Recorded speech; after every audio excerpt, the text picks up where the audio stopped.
Vicky Vox.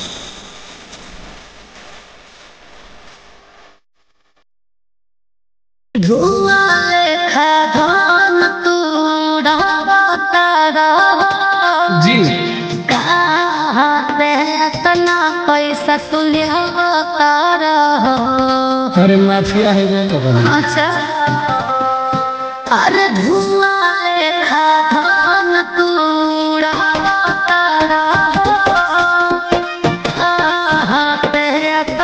पैसा तुलिया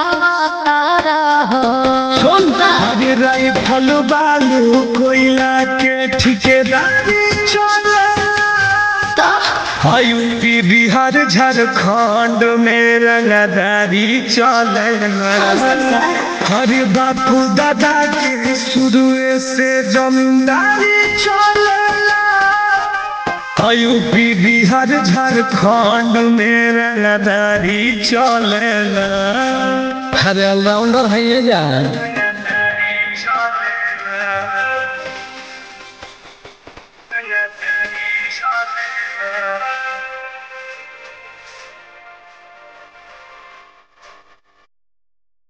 नायक हवा की बोल तो खलनायक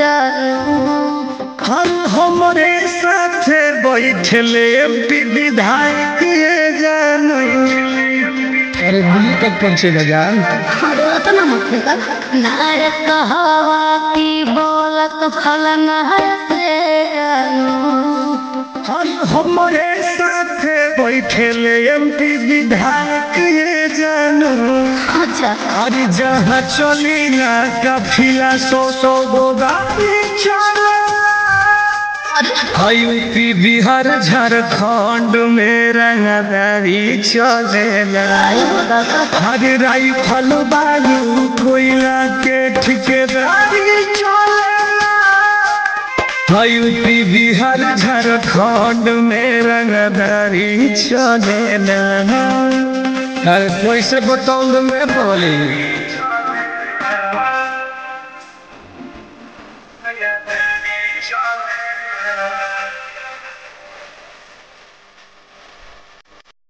तोहरा आगे सब कुछ लागत फीका बाटे हो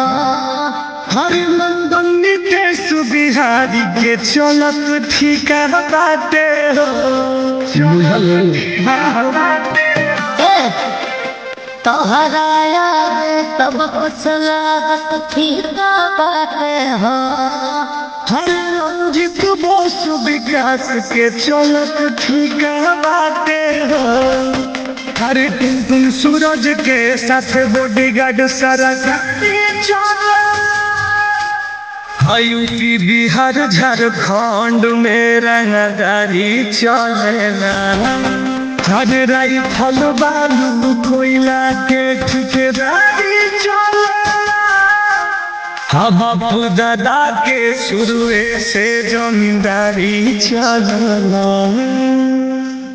सिस्टम हैंग कर मेरा